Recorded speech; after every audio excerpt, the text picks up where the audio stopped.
दोस्तों, अगर आप एम्बिशियस हो लेकिन लेजी हो तो ये वीडियो आपके लिए है। सच कहूं तो आपकी लाइफ है ना, वो घड़ी की तरह टिक टिक करके चलती जा रही है, लेकिन आपकी लाइफ में कोई भी मेजर चेंज नहीं आ रहा है। आपके दिमाग में ढेर सारे आइडियाज होंगे और ढेर सारे ड्रीम्स भी होंगे, लेकिन धीरे धीरे वो धुंधले होते जाएंगे। हर दिन सिर्फ सोचते हुए निकाल देना, ये टाइम वेस्ट है। और अगर ऐसा ही चलता रहा ना तो आपकी लाइफ कुछ ऐसी दिखेगी, फ्लैट, बोरिंग, अनइंस्पायरिंग। यही हकीकत है ज्यादातर लोगों की। लोग 5 साल से एक ही नौकरी में बैठे हुए हैं, बीच में शायद 2-3 बार इंक्रीमेंट भी मिला होगा, लेकिन उसके बाद भी बैंक बैलेंस नहीं बढ़ा। पता है क्यों?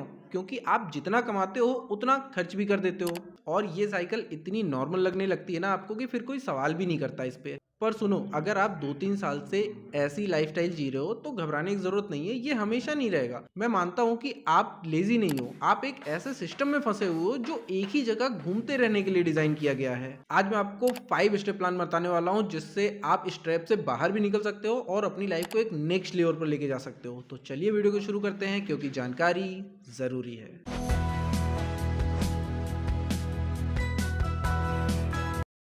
जो सबसे पहली स्टेप है वो है स्टिग्नेशन। यार, शायद यही वो जगह है जहां पर आप अभी फंसे हुए हो। यानी कि स्कूल से निकलने के बाद आप कॉलेज गए, कॉलेज पास आउट करने के बाद आपको नौकरी मिल गई, और जैसे ही आपकी सैलरी आने लगी सबने आपको बोल दिया कि भाई अपनी लाइफ संभाल लो। और अब आप सेफ प्ले करते हुए एक ही नौकरी में टिके हुए हो।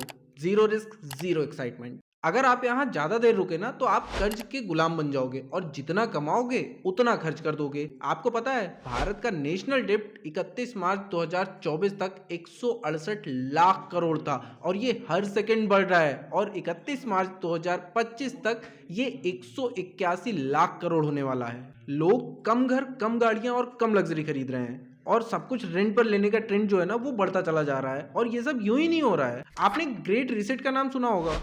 ये प्लान है आम लोगों से उनकी पावर और वेल्थ को छीनने का। और हमें जो बचपन से सिखाया गया है वो ये कि पैसा खुशियां नहीं लाता, जो कि एकदम झूठ है।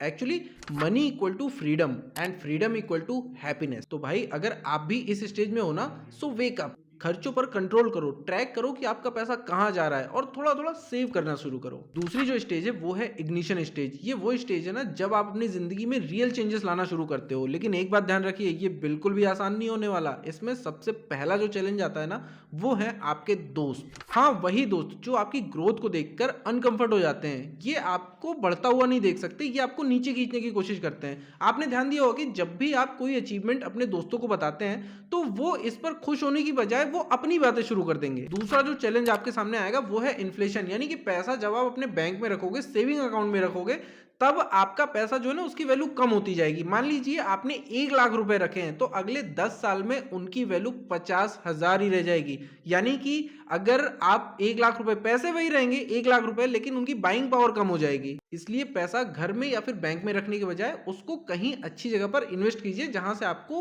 अच्छे रिटर्न मिल सकें। जैसे कि आप म्यूचुअल फंड में एसआईपी कर सकते हैं, निफ्टी 50 में इन्वेस्ट कर सकते हैं, इंडेक्स फंड में इन्वेस्ट कर सकते हैं, या फिर कहीं भी ऐसी जगह सर्च करके शेयर में लगा सकते हैं जहां से आपको हर साल अच्छे रिटर्न मिले। और 10 साल 15 साल के बाद जब आप उन पैसों की जरूरत पड़े आपको, तब वो कम से कम 2-3-4 गुना तो हो ही जाए। तीसरी जो स्टेज है वो है एक्सेलरेशन। यानी कि अब पहली 2 स्टेज आपने पार कर ली है, आप मोमेंटम बना चुके हो। अब आपको अपनी पूरी ताकत इसमें झोंक देनी है, आपको एक्सेलरेट करना है। यहां आपको 3 C's याद रखने की जरूरत है: कैश फ्लो, कनेक्शंस और कॉन्फिडेंस। सबसे पहले आप अपने कैश फ्लो पे ध्यान दो। यानी कि लगातार आपकी इनकम होनी चाहिए। अगर आप नौकरी कर रहे हो, वो पैसे पूरे नहीं पड़ रहे हैं, वो आपकी ईएमआई में चले जाते हैं और घर के खर्चों में चले जाते हैं, तो आप कोई साइड हसल शुरू करो, कोई साइड बिजनेस शुरू करो। आप एडिटिंग शुरू कर सकते हो, बच्चों को ट्यूशन दे सकते हो, या फिर किसी बिजनेस में हफ्ते में 1 दिन 2 दिन या रोज शाम को 1 घंटा 2 घंटा, जैसे भी आपका टाइम मैनेज हो पाता है वैसे आप काम करो और वहां से पैसे जनरेट करो। यानी कि कैश फ्लो आपका बना रहना चाहिए हमेशा। दूसरा सी जो है उसका मतलब है कनेक्शंस। यानी कि जितने कनेक्शंस आपके अच्छे होंगे, यानी कि आप अगर सही लोगों के साथ उठ बैठ रहे हो तो आपके कनेक्शन भी अच्छे होंगे, आपकी जो इन्वेस्टिंग पावर है, आपकी बिजनेस पावर, आपकी स्किल जो है वो ग्रो होंगी। वो कहते हैं ना कि अगर आप 4 गधों के साथ बैठ रहे हो तो 5वें गधे तुम कहलाओगे। तीसरा एंड मोस्ट इंपॉर्टेंट, कॉन्फिडेंस। यानी कि आपके पास रिस्क लेने की हिम्मत होनी चाहिए। जब तक आपके अंदर हिम्मत नहीं होगी आप कोई रिस्क नहीं ले पाओगे, ना ही इन्वेस्टिंग का, ना ही कोई स्टार्टअप शुरू करने का। और जब तक आप ये नहीं करोगे आप बस उसी एक सर्कल में, एक सिस्टम में घूमते रहोगे, और फिर वही वाली बात आ जाएगी, आपका कर्ज बढ़ता चला जाएगा और आप यही सोच के बैठ जाओगे कि यही मेरी लाइफ है। चौथी जो स्टेज है वो है एक्सपेंशन। यानी कि अगर आपने पहली 3 स्टेजों को सही से पार कर लिया है, उनको प्रॉपर्ली फॉलो कर लिया है, तो अब टाइम है अपनी प्रॉपर्टीज को बढ़ाने का, अपनी जो संपत्ति है ना उसको बढ़ाने का। यहां पर आपको एसेट और लायबिलिटी को समझना बहुत जरूरी है। एसेट वो चीज होती है जो आपके पास पैसा लेकर आती है, और लायबिलिटी वो होती है जो आपके जेब से पैसा लेकर जाती है। जैसे कि अगर आपने कोई घर बनाया और उसको किराए से दे दिया, तो वो आपके जेब में पैसा लेके आएगा, वो रेंट से उसकी इनकम आएगी। लेकिन अगर आपने कोई कार खरीदी और उसको खुद यूज कर रहे हैं, तो उसकी ईएमआई जा रही है, उसकी मेंटेनेंस जा रही है, उसमें जो ऑयल गैस का खर्चा आ रहा है वो जा रहा है, तो वो आपकी जेब से पैसे लेके जा रही है, यानी कि वो लायबिलिटी हो गई। तो ऐसे में हमेशा एसेट्स पे ज्यादा ध्यान दीजिए कि जो आपकी संपत्ति को हमेशा बढ़ाता रहे। और जब भी आप कहीं पैसे इन्वेस्ट करें तो डाइवर्सिफिकेशन रखें, यानी कि अपना पैसा सिर्फ एक ही जगह पर इन्वेस्ट करके ना रखें, उसको अलग अलग जगह पर रखें। कुछ डेट में लगाएं, कुछ शेयर में लगाएं, कुछ म्यूचुअल फंड में लगाएं, या अपने फाइनेंशियल एडवाइजर से सलाह लेकर अलग अलग जगह डाइवर्सिफाई करके रखें कि मान लीजिए कभी एक चीज में अगर डाउनफ्लो आता है तो एक चीज आपकी वो बैलेंस करके रखे रहे। और सबसे जरूरी चीज ये है कि अगर आप खुद से ये चीज कर रहे हैं तो आप सिर्फ वही चीज करें जो आपको बहुत अच्छे समझ में आती है। नहीं पता चले आपको व्हाट्सएप ग्रुप में एक टिप मिली कि भैया इसमें इन्वेस्ट कर दो, इसमें 1 हफ्ते में, 10 दिन में, महीने भर में या 3 महीने में पैसे डबल हो जाएंगे, और आपने अपने सारे पैसे उठाए और उसमें झोंक दिए। पांचवी स्टेज जो है वो है मास्टरी, यानी कि अगर आपने ऊपर की चारों स्टेज को फॉलो किया है तो अब आपने मास्टरी हासिल कर ली है। यानी कि आपके पास इतने पैसे आ गए हैं कि अब आप अपनी मर्जी के मालिक हो। आप जहां चाहे जा सकते हो, अपनी मर्जी से पैसे खर्च कर सकते हो, जब चाहे काम कर सकते हो, जब चाहे छुट्टी ले सकते हो।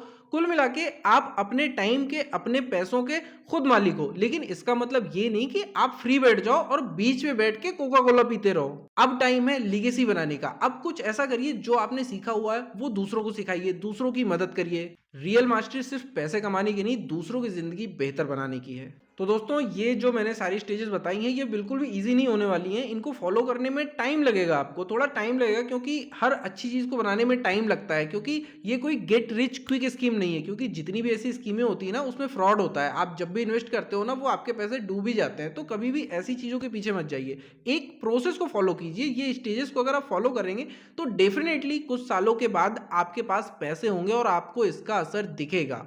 एक्चुअली होता क्या है ना कि जब शुरुआत करते हैं ना लोग, तो 1-2 महीने में उनको रिजल्ट चाहिए होता है कि भाई बस हमने आज शुरू किया, अगले महीने से या 2 महीने में या 6 महीने में उनको रिजल्ट चाहिए होता है। लेकिन अगर आप इन स्टेजेस को फॉलो करते हैं, इस प्रोसेस को फॉलो करते हैं, तो लॉन्ग टाइम में आप एकदम फाइनेंशियली फ्री हो जाएंगे और आपको किसी चीज की टेंशन लेने की जरूरत नहीं होगी। तो ये वीडियो कैसी लगी दोस्तों, कमेंट करके जरूर बताएं। फिर मिलते हैं एक नए वीडियो में, तब तक के लिए जय हिंद, जय भारत।